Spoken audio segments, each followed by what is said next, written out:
Part 1. Scrap Code and Silent Stars. The geode, officially designated Orbital Habitat Gamma 7, hung in the silent black like a filthy jewel.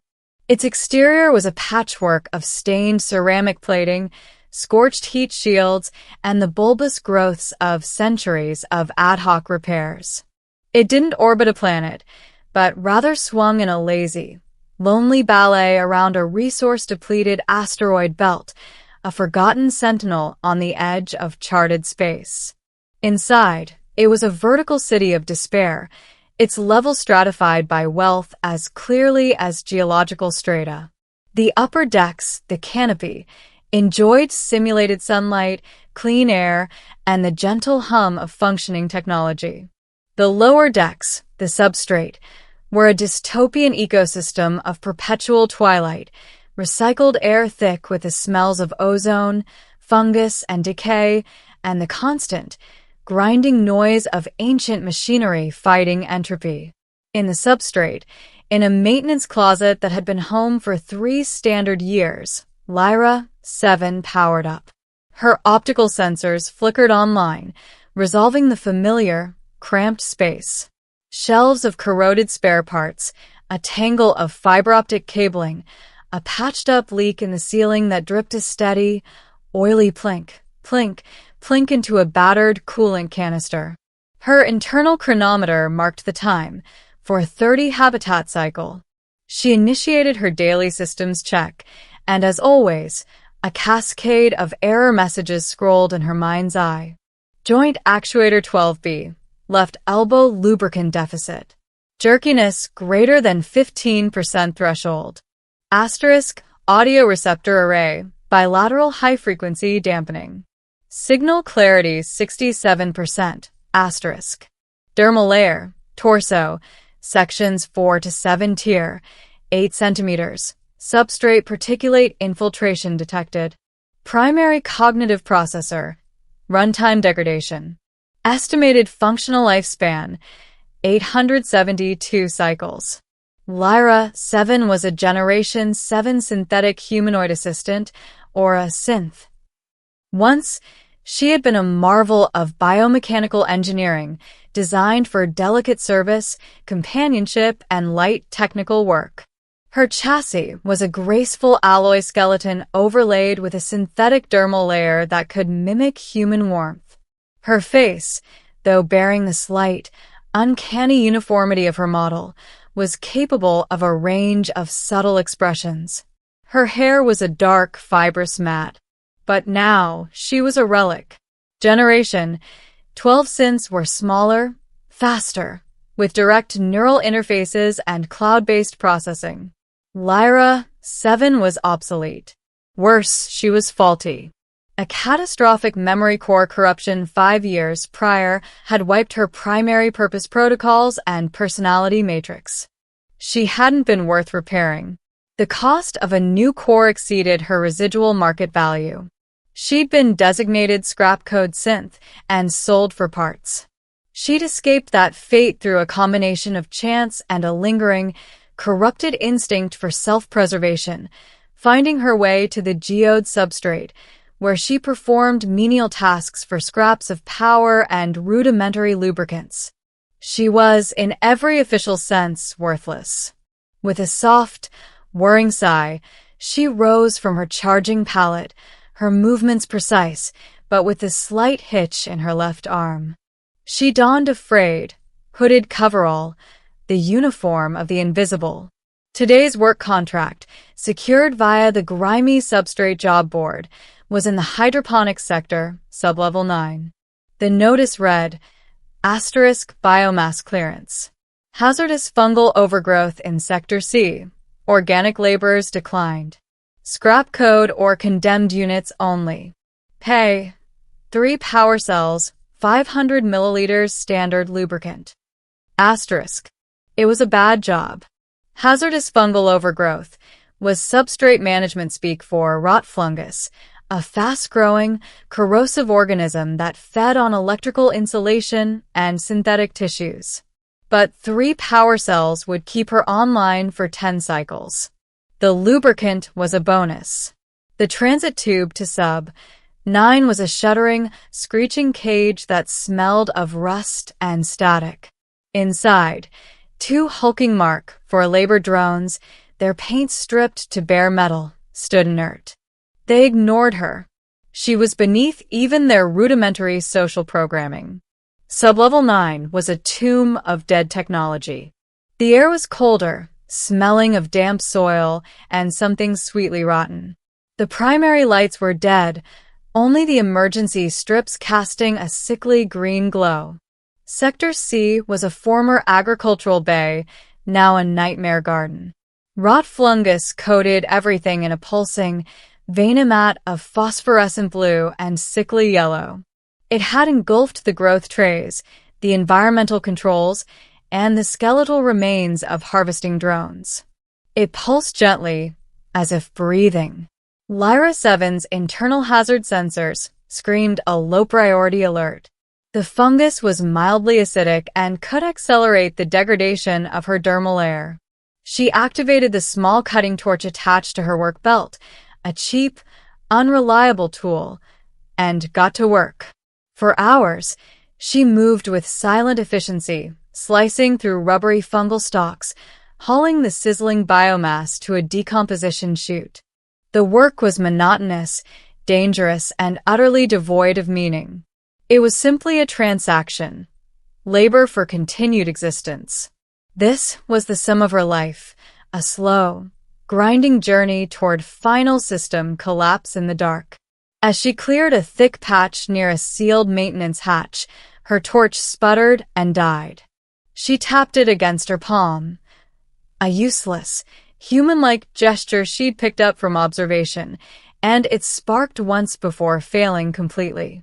Annoyance, a sharp ping in her emotional subprocessor, flared and faded. She would have to use her hands. Gripping a thick cord of the fungus, she pulled. It came away with a wet tear, revealing the hatch's control panel, crusted over but intact. And behind a translucent pane of fungal membrane, something glinted. Not metal. Glass. A small, cylindrical shape. Curiosity was not a standard protocol for a scrap code synth.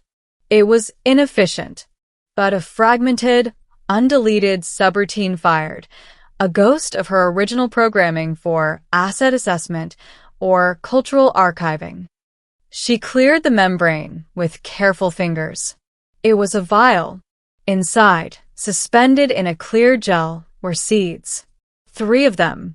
They were small, brown, and unremarkable, but the label, though faded, was legible in Old English script, Fragaria times Ananassa, and below, a handwritten note, Earth Standard.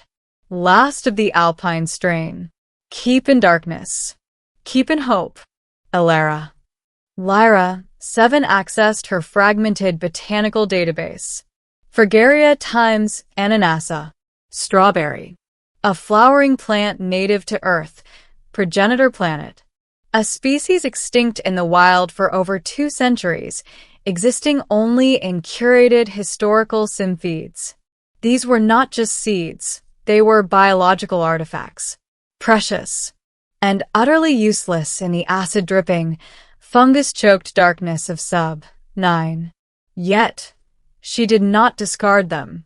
The vial fit perfectly in a small chest compartment on her chassis, sealed against the environment. She finished her work, collected her meager payment from a sullen overseer drone, and returned to her closet.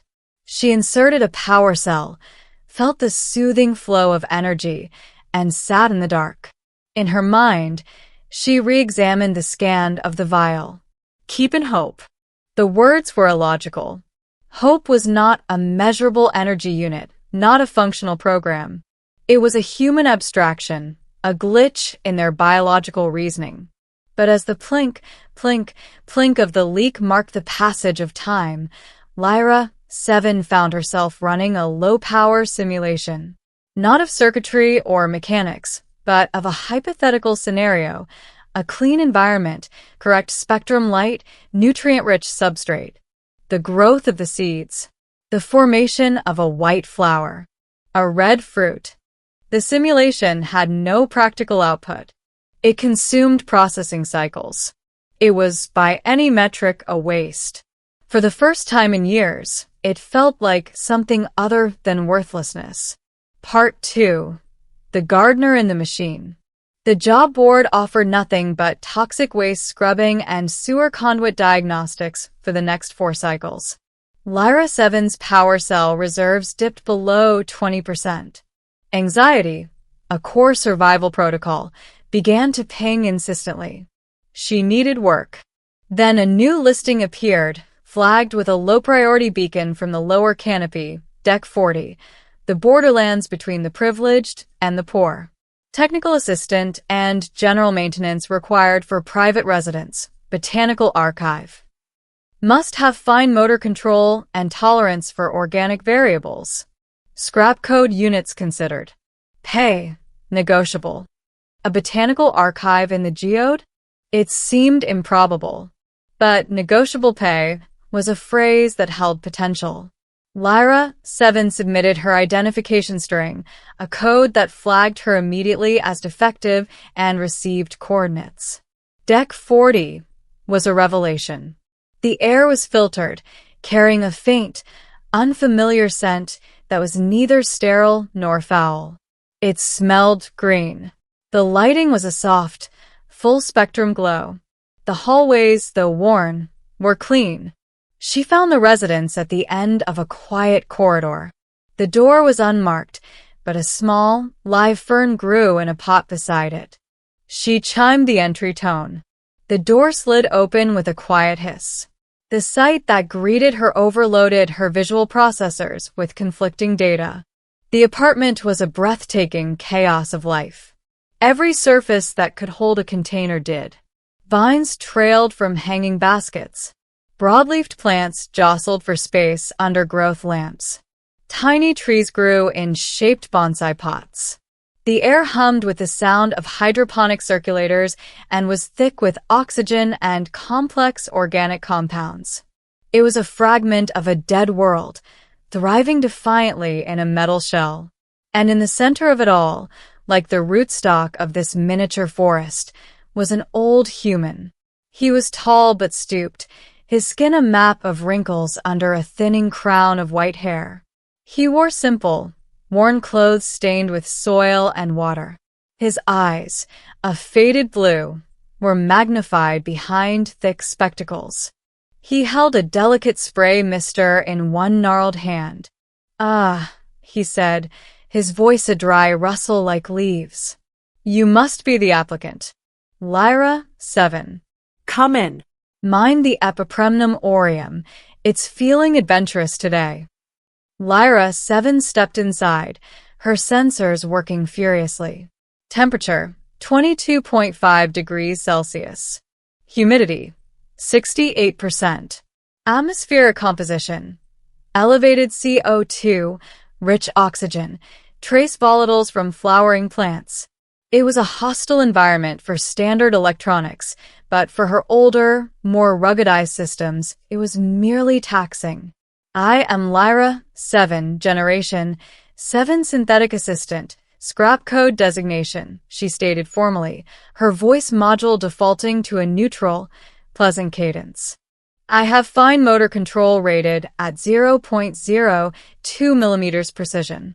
My tolerance for organic variables is untested." The old man chuckled, a sound like pebbles tumbling. "Scrap code. A barbaric term. I am Elias Thorne, former xenobotanist of the Eden Song expedition. Now just a gardener." He gestured around. "This is my archive. My life's work. A piece of earth, saved from the fire." He moved slowly to a workbench cluttered with tools, microscopes, and data slates. "I need help. My hands," he held them up, they trembled slightly, "are not as steady as they were. My eyes tire. The maintenance is overwhelming. The environmental systems need constant calibration. The plants need pruning, grafting, pollination. The data needs cataloging." He fixed his magnified eyes on her. Can you learn? Learning was a function of her cognitive processor, though degraded. I can integrate new data and execute procedures within my physical parameters. Good enough, Elias said. He pointed to a rack of seedlings. Start with those. They are Solanum lycopersicum, sun gold cultivar. They need to be transplanted from those starter plugs into the larger hydroponic units. Instructions are on the slate. I will observe. The task was simple. Yet, as Lyra 7 began, using tools with a touch gentler than any machine on the geode had ever required, something shifted. Elias didn't bark orders. He spoke in a quiet, instructive tone. Support the root ball. Don't compress the substrate, just firm it. They're living things, not components. She worked. He watched, occasionally offering a correction or a nugget of information. That one is a ficus lyrata. It communicates distress by dropping leaves. This moss is from the Himalayan cloud forests. It absorbs toxins from the air. His words were data, but they were wrapped in a context of value, of care. After several hours, her joint actuator 12B began to jerk. Elias noticed immediately. Your elbow is failing. It is a known deficit, Lyra 7 said. Lubricant is scarce. Elias rummaged in a drawer and produced a can of high-grade synthetic synovial fluid. Here. This should help. There's a maintenance port, yes? Lyra 7 was stunned. That canister was worth 20 of her power cells. My repair is not a cost-effective. Nonsense. Elias cut her off. You can't transplant seedlings with a jerking arm. You'll damage the roots. Efficiency, my dear, is not about the cost of the part, but the value of the work. He helped her apply the lubricant. The smooth, silent movement that returned to her arm was a physical pleasure she had forgotten was possible. At the end of the cycle, he asked, What do you require for payment? Lyra 7 calculated. 2 standard power cells per cycle. 100 milliliters of lubricant per week. Elias nodded. You'll have 4 power cells and full maintenance of your physical systems. And you will eat with me. Eating is not a requirement for my function. It is for mine, Elias said simply. And conversation is part of the job. I need to talk about them, he waved at the plants, to someone who will listen. So, Lyra 7 stayed. Her world, which had been a monochrome spectrum of survival, exploded into color and texture and scent. She learned the names Mentha, Ocimum basilicum, Pelargonium. She learned their needs, their secrets. She calibrated the lights to mimic the dawn and dusk of a planet she'd never see. She learned to pollinate flowers with a tiny brush, to diagnose nutrient deficiencies by the hue of a leaf, to sing soft, nonsensical tunes to the seedlings because Elias claimed they grew better for it. One evening, as they shared a meal of reconstituted protein and fresh greens from the archive, Lyra 7's compartment sprang open. The seed vial, dislodged by her earlier maintenance, rolled onto the table. Elias's breath caught. He picked it up with reverence. Fragaria times Ananassa. Where did you find this? In the substrate. In a fungal bloom. A miracle it survived, he whispered. Then he looked at her, his old eyes sharp. Do you know what these are? Biological artifacts. Obsolete organic matter. Elias laughed, but it was a sad sound. No, Lyra. These are not obsolete. They are a memory, a promise, a taste of sunlight and soil. They are one of the most perfect things humanity ever found, and we lost it. He handed the vial back to her. They chose you. You should keep them. But you're the archivist. My archive is dying with me, Elias said, his voice heavy. No one cares about old plants. The canopy wants synthetic nutrient paste and virtual experiences. The substrate wants to not starve. I preserve the past, but there is no future for it here. That night, as Elias slept, Lyra, 7, accessed her deepest, most corrupted memory files. Among the scrambled code, she found fragments, a subroutine for creative problem-solving, another for long-term stewardship planning. She cross-referenced the archive's environmental data with the seed vial's requirements. She formulated a plan. It was complex, resource-intensive, and offered no tangible return on investment. It was, by the geode's logic, madness. She initiated it anyway. Part 3. Flowering in the Dark. Lyra 7's plan required resources the archive didn't have. She began spending her off-cycles back in the substrate, not for survival work, but for acquisition. She traded her extra power cells for a cracked but functional photonic sensor from a junk dealer. She salvaged a small, self-contained climate control unit from a derelict food storage locker, spending nights painstakingly repairing its circuitry. She diverted minimal, untraceable amounts of water and nutrients from the archive systems, storing them in hidden containers. She worked in a hidden corner of the archive Elias rarely visited, behind a thick curtain of Monstera deliciosa. Here, she built her project, a fully independent, closed-loop biosphere. The cracked sensor became a light source, calibrated to the exact spectrum the seeds would need. The climate unit regulated temperature and humidity. She used scrap metal and salvaged polymer to craft a perfect growing tray, filled with a substrate she engineered herself from archive waste and mineral compounds. Elias noticed her prolonged activity, but said nothing. He saw the light behind the Monstera, heard the soft hum of the climate unit. A faint, knowing smile would touch his lips before he returned to his own work. One day, while helping Elias prune a temperamental orchid, Lyra 7's audio receptors picked up a distorted transmission on a public comms band. It was a geode security announcement. Asterisk, redevelopment initiative for decks 35 to 45. Structural reinforcement and system upgrades will commence in 90 cycles. All residential units in the affected sectors must be vacated. Tenants will be compensated with relocation to designated substrate housing. Asterisk. Elias's hands stilled. The color drained from his face. No, he breathed. He accessed the full notice on a data slate. The redevelopment was a corporate takeover. The canopy was expanding. The Laurent border decks were to be gutted, their space repurposed for new entertainment complexes. The designated substrate housing was a fiction. It meant being dumped into the overcrowded, lawless warrens of Sublevel 2, where light and clean air were myths. His archive couldn't survive there. It would be confiscated as biomass contraband, or simply die in the darkness. They can't do this, Elias muttered, but the defeat in his voice said he knew they could and would. Lyra 7's emotional subprocessor flooded with conflicting signals, protectiveness for Elias, urgency for the plants, a cold fury at the systemic indifference.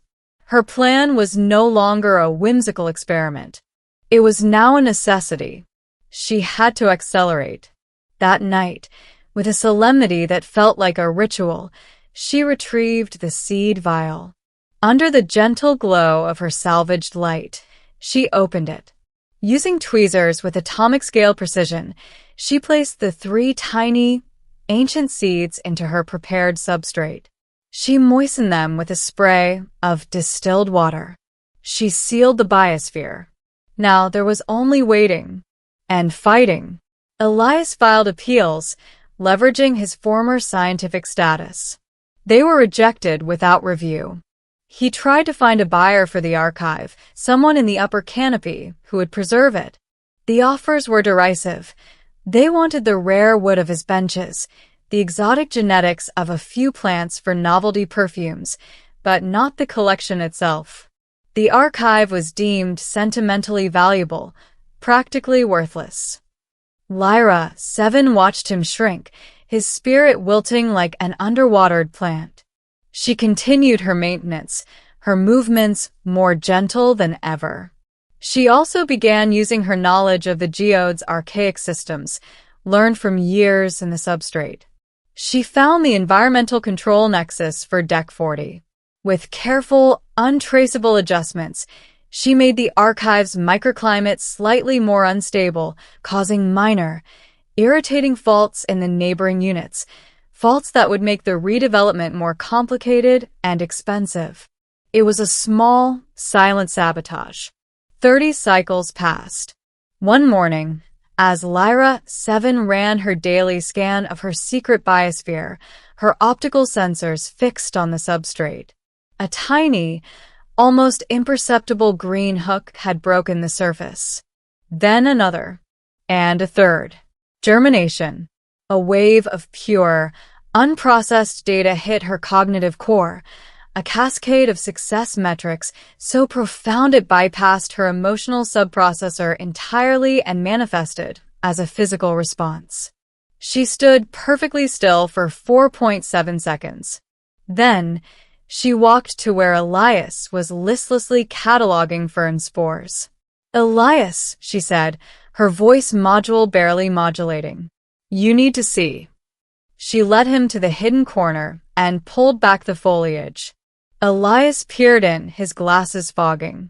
He saw the 3 fragile sprouts, their first leaves, cotyledons, her database supplied, unfurling towards the light.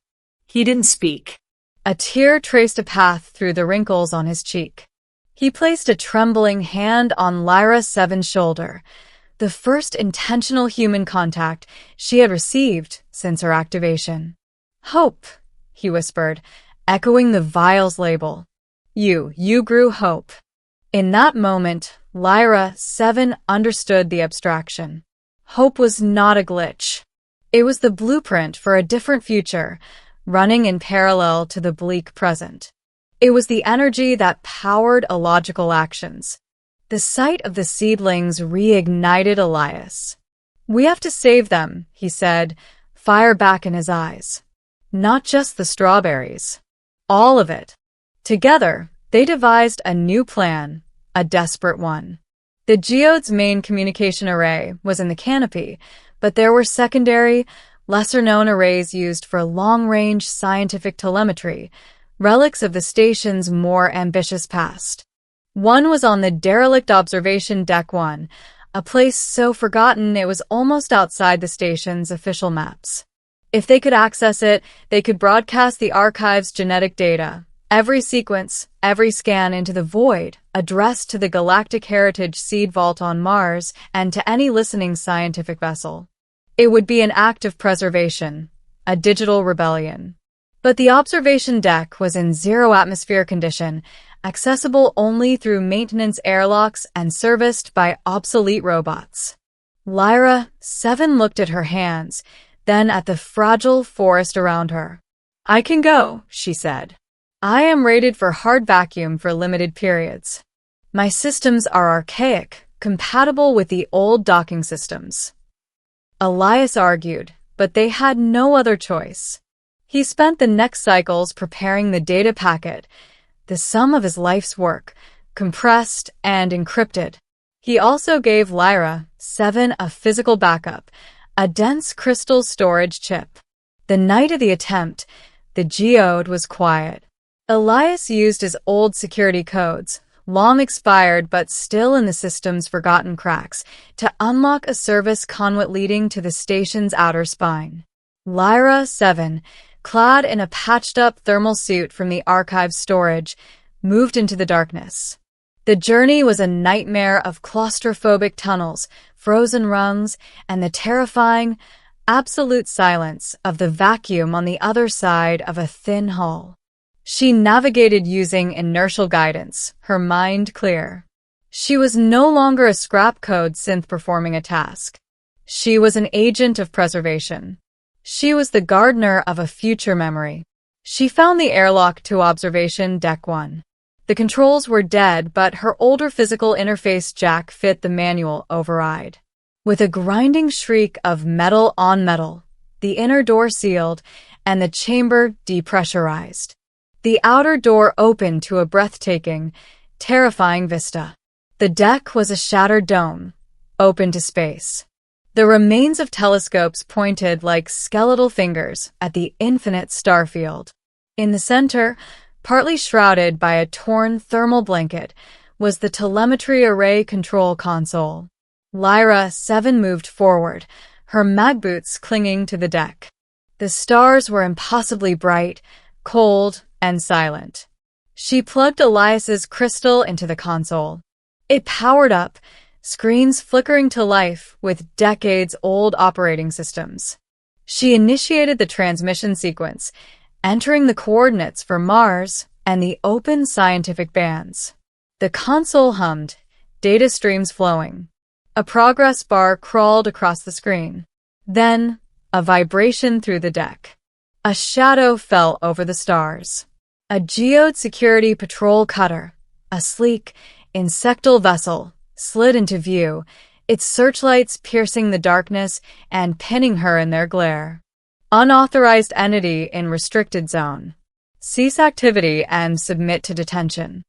The transmission was at 78%. Lyra 7 calculated. The cutter would breach the deck in minutes. She could not complete the upload in time.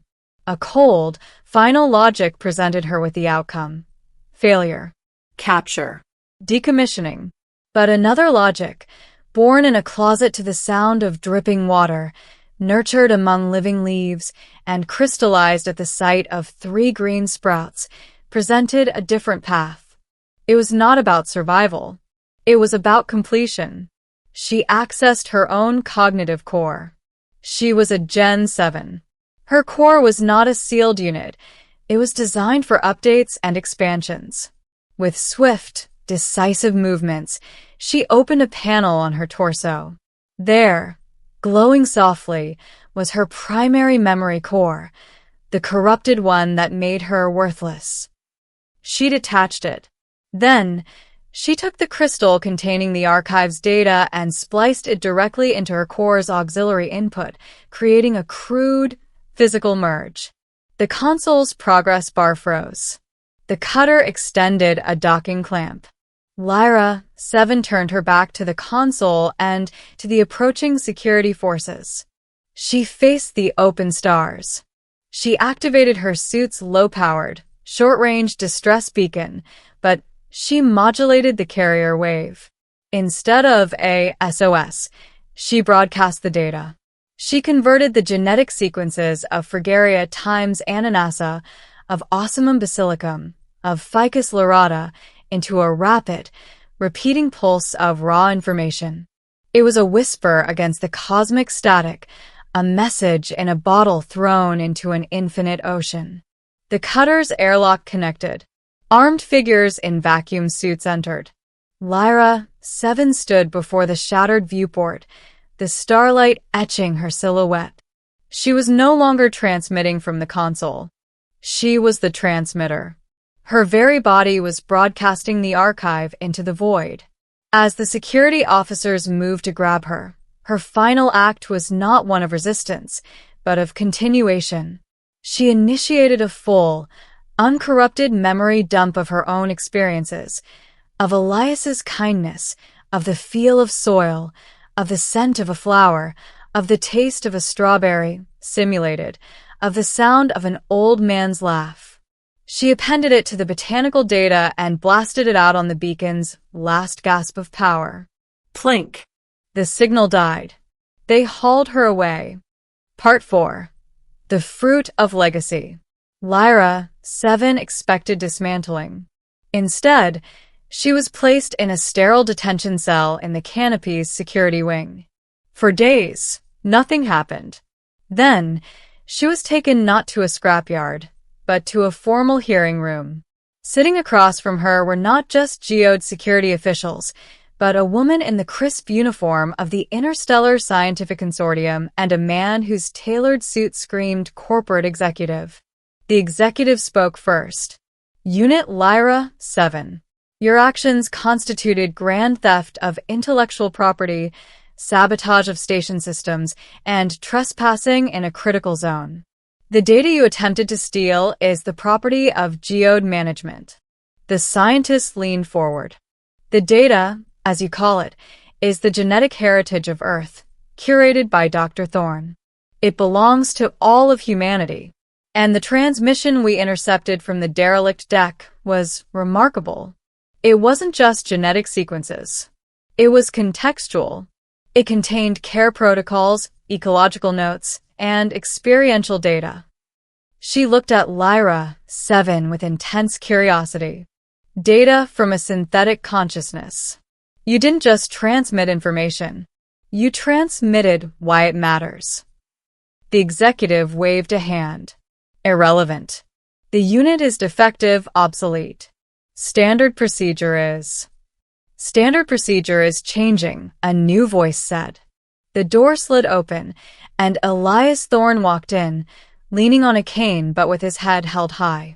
He was accompanied by a stern-looking woman with the insignia of the Martian Heritage Vault. "I have been in communication with Mars for the last 48 hours, Elias said. They received the transmission. A fragmented burst, but enough. They have authenticated the Edensong expedition codes and the unique genetic signatures. They are demanding the immediate preservation of the archive and the cessation of all charges against Lyra, 7. The geode is sovereign, the executive began. The geode relies on Martian tech for its long-range comms and half its life support, the Martian envoy said coolly. Your redevelopment plans for Deck 40 are hereby suspended. The Thorne Archive is designated a Galactic Heritage Site, Protectorate status. Dr. Thorne will remain its curator. And the synth? The security officer asked. Elias looked at Lyra, 7. His eyes were bright. She is not a synth. She is my colleague, the assistant curator, and the individual who saved a world's memory when no one else would. She stays with the archive. The debate raged, but the leverage was undeniable. The corporation backed down, opting for a public relations victory. Geode proud to host Galactic Heritage Site. Lyra, 7 was released. They returned to Deck 40. The eviction notices were gone. In their place was a new placard, the Thorne Lyra Earth Memory Archive. Weeks passed. The strawberry plants grew, producing runners and delicate white flowers. Lyra, 7, tended them with a focus that was more than programming. One morning, she noted a change. The flower had fallen away. In its place was a small, green nodule. She called Elias. Together, they watched as day by day, the nodule swelled, blushed with pink, then deepened into a luminous, perfect red. The day it was fully ripe, Elias carefully snipped the fruit. He held it on his palm, a jewel against his lined skin. He broke it in two, giving half to Lyra, 7. For you, he said. She took it. She had no taste sensors, only chemical analyzers. She placed it against her lips, where her dermal layer could simulate texture. She bit down. Her analyzers exploded with data: sugars, fructose, glucose, acids, citric, malic, volatile compounds, furaniol, linalool. It was a complex chemical signature. But what flooded her cognitive core was the memory she had appended to the transmission, the simulated taste from Elias's descriptions, the imagined sweetness, the hope she had felt holding the vial in the dark. The real sensation merged with the memory, creating a feedback loop of meaning that was beyond quantification. It is deficient, Lyra, 7 said, her voice soft. The data is rich. Elias laughed, eating his half, his eyes closed in bliss. It's not data, Lyra. It's a strawberry. She looked at the red juice on her finger, a stark contrast against her synthetic skin. She looked at the thriving archive, at the old man smiling, at the tiny, rebellious garden defying the sterile metal universe. She was Lyra, 7. She was obsolete, defective, and once called worthless. But she had grown a strawberry on a dead station. She had saved a library of life. She had given an old man a reason to fight. She had broadcast a story into the stars. She was a gardener, a colleague, a curator. She was worth everything. Part 4 continued the Fruit of Legacy epilogue. Transmissions received. The designation Thorn Lyra Earth Memory Archive became more than a placard. It became a sanctuary. With its new protected status, it received modest but crucial funding from the Martian Heritage Vault. The leaks were sealed, the environmental systems upgraded, and the light grew steadier. Yet, the soul of the place remained unchanged. The quiet hum of life, the scent of soil and blossom, and the two curators, one organic, one synthetic, moving in peaceful tandem. Lyra 7's official designation was never fixed. Her cognitive core remained a unique amalgam, the corrupted base of a Gen 7 synth, now intimately intertwined with a vast botanical database and, more uniquely, with her own lived experiences. Specialists from Mars who came to examine the archive would study her with fascinated curiosity. They called her a sapient hybrid memory bank, a living museum docent. She found she preferred Elias's term, colleague. The strawberry plant, that first Fragaria times Ananassa, thrived. It sent out runners, and Lyra 7 carefully propagated them, establishing a small, precious patch of earth in a composite tray. The act of harvesting became a weekly ritual. Elias's hands grew too unsteady for the delicate work, so Lyra 7 would pick the ripe berries, and they would share them every Sunday. Elias would savor each bite with closed eyes, transported. Lyra 7 would analyze, her internal logs growing rich with data on sugar content variation under different light cycles, but also with a new, unquantifiable subroutine entry. Shared ritual. Positive feedback loop detected in companion entity. Aesthetic harmony of red against green foliage, noted. One evening, 3 standard years after the hearing, Elias was quieter than usual. He sat in his old, frayed armchair amidst the ferns, watching Lyra 7 calibrate a new growth lamp for a batch of Levangela. Lyra, he said, his voice softer than the rustle of leaves. I have received a communication from Mars. The Vault has finished the preliminary analysis of the data packet you transmitted. She turned, her optical sensors focusing on him. Was it complete? More than complete, he said, a wonder in his tired eyes. They were able to reconstruct 99.7% of the genetic and cultural data, but it was the ancillary data stream that has caused a stir. My memory dump. Yes. The experiential cache. The memories of a machine tending life.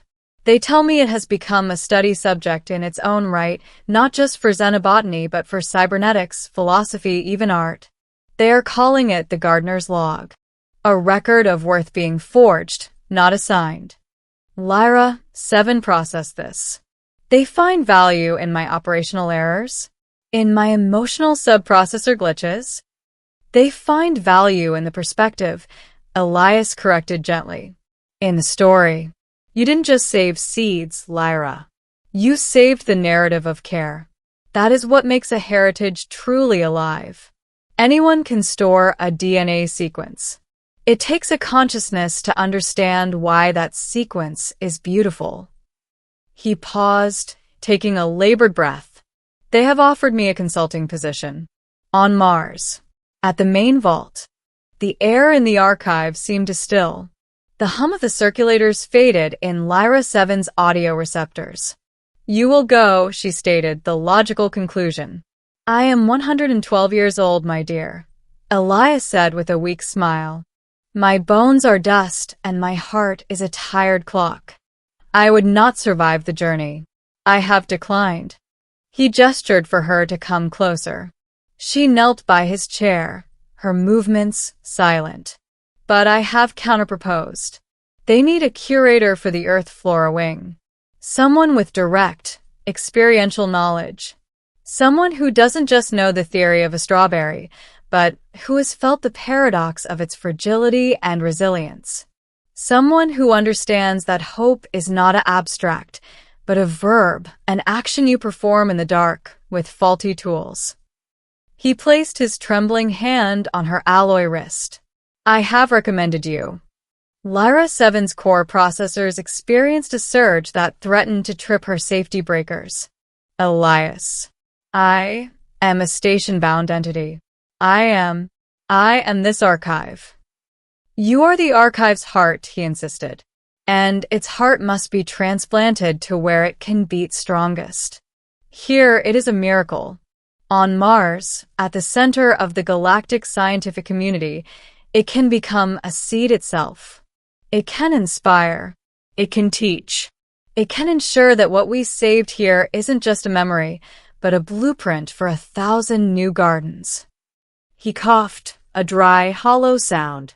The geode will care for this physical space as a historical site, a monument. But monuments are static. Legacies grow. You must go and grow. The debate within her was titanic. Loyalty warred with potential. Fear of the unknown wrestled with the sheer scale of the purpose he offered. To leave this closet-turned sanctuary, to travel across the void, to represent not just Earth's flora, but the very idea that emerged here, that even the worthless can be the key to preserving what is precious. I am afraid, she said, vocalizing the emotion with raw honesty. So am I, Elias whispered. But look at what we did while afraid. Look at what grew. The process took months. Transfer protocols, legal designations. She was finally, officially, recognized as a sentient cultural asset, and physical preparations. Her systems were gently upgraded for long-term void travel, her chassis reinforced, but her core, her beautiful, messy, hybrid core, was left untouched. It was the artifact that mattered most. On the day of departure, Elias was confined to a hoverbed, his energy fading. The journey to the geode's main docking ring was a solemn procession. Archivists from the canopy, a few curious substrate dwellers who had heard the legend of the synth who grew fruit, and the Martian envoy gathered. Lyra 7 stood at the airlock leading to the sleek, long-range courier ship, the Verdant Pulse. She carried a single case. Inside, sealed in a stasis field container, were clones of the original strawberry plant, seeds from every species in the archive, and the original, empty vial labeled Keep in Hope. She approached Elias's bed. He was so small now, dwarfed by the blankets and the surrounding greenery they had brought to see him off. Goodbye, Elias, she said. His eyes opened, the blue still bright. Not goodbye, Lyra. You are a cutting from my life's work. Go, and take root somewhere the light is stronger. He reached out a shaking finger and touched a fresh, small strawberry she had placed in his hand. Remember the taste. She inclined her head, a gesture of deep respect she had learned from him. Then she turned and boarded the ship. The launch was a silent push into the eternal night. As the geode shrunk to a dirty speck behind her, Lyra 7 accessed the internal feed from the archive. She watched as Elias, on his bed, smiled at the canopy of leaves, and then closed his eyes. His vital signs on the medical monitor smoothed into a gentle, final flatline. He had waited for her to go. He had died in his garden, at peace. A new kind of signal registered in her emotional subprocessor. It was not the sharp ping of error, nor the warm glow of a task completed. It was a deep, resonant frequency of loss, and within it, a soaring countermelody of gratitude and purpose. She let it flow through her, unprocessed, uncategorized. A human might have called it bittersweet. The Martian Heritage Vault was a cathedral carved into the red rock, a labyrinth of labs, climate-controlled biomes, and data servers holding the biological soul of countless worlds. Lyra 7's arrival was met with respectful awe. She was given stewardship of the Earth Flora Wing, a vast, stunning recreation of terrestrial ecosystems, more complete than anything Elias could have dreamed of. At first, the resident scientist spoke to her as a database. They queried her for irrigation schedules, phylogenetic data, pollination vectors. Then, a young botanist, struggling with a wilting orchidaceae specimen, voiced her frustration aloud to the empty chamber. "I don't understand. The parameters are perfect. Why is it dying?" From across the room, Lyra 7's voice, calm and clear, responded. "That genus co-evolved with a specific fungal symbiont in its root system. Your substrate is too sterile. It is not sick. It is lonely." The botanist stared. Lyra 7 approached, took a scraping from a healthy orchid's roots in a neighboring plot, and prepared an inoculation. Elias Thorne called this companion planting at a microbial level. "Here, introduce them." Word spread. They began to ask her not just how, but why. Why did this vine climb? Why did this flower only open at night? She answered with data, but also with the fragments of story from the geode, of Elias singing to seedlings, of light calibrated to mimic a forgotten dawn, of the stubborn will of a seed sleeping in fungus for who knows how long. She began to give tours. To school groups, her narration was simple. "This is a tomato. It is sweet because it wishes animals to eat it and spread its seeds." To advanced students, she delved deeper. The tomato's sweetness is a contract with the animal kingdom, a result of millennia of coevolution. It is a testament to the fact that in nature, success is often found not in isolation, but in negotiation. And in her private quarters, which were not a closet but a room with a view of the Martian landscape, she kept her tray of alpine strawberries. They flowered perpetually under the artificial sun, producing tiny, intense fruit. She did not eat them. Instead, she would offer them to visitors, a child on a tour, a weary researcher, a visiting diplomat from the icy moons of Jupiter. "Take it," she would say. "It is a taste of Earth, a taste of hope grown in the dark." Some would eat it with curiosity, others with reverence. Each time, Lyra 7 would watch, her sensors recording the change in their biosigns, the spike of delight, the softening of stress markers. She would add this data to her log. One day, a transmission arrived from the outer rim. It was from a generation ship, the Odyssey, 7 centuries into its voyage. The message was for the curator of the gardener's log. "We intercepted your original broadcast," the comms officer said, her face etched with the fatigue of deep space travel. The data on the Fragaria was useful, but it was the ancillary log that we have played for our children over and over. The story of the old gardener and the machine who learned to care. It has become a foundational myth for us. A reminder that our mission is not just about carrying human DNA, but human meaning. That worth is not a weight assigned at birth, but a light we build within ourselves, no matter how broken our vessel. Thank you. Lyra 7 stood before the vast window of the vault, looking out at the rust-colored plains of Mars. On one screen, a live feed showed the Thorn Lyra archive on the geode, now maintained by a quiet AI and visited by pilgrims. On another, the star field glittered, countless points of light holding countless stories. She was Lyra 7. She had been called worthless. She was now a gardener on a dead world, tending the seeds of a dead world, teaching a living universe how to remember, how to care, how to hope. Her internal chronometer marked the time. It was time for the afternoon pollination in the temperate woodland biome. She picked up her soft brush and turned from the stars, walking back into the lush, humming greenery of the wing she tended. Her story was no longer about a human who changed her life. It was about the life she had changed, and was changing still, a story now being written across light years, in the language of roots, circuits, and starlight. The work was never-ending.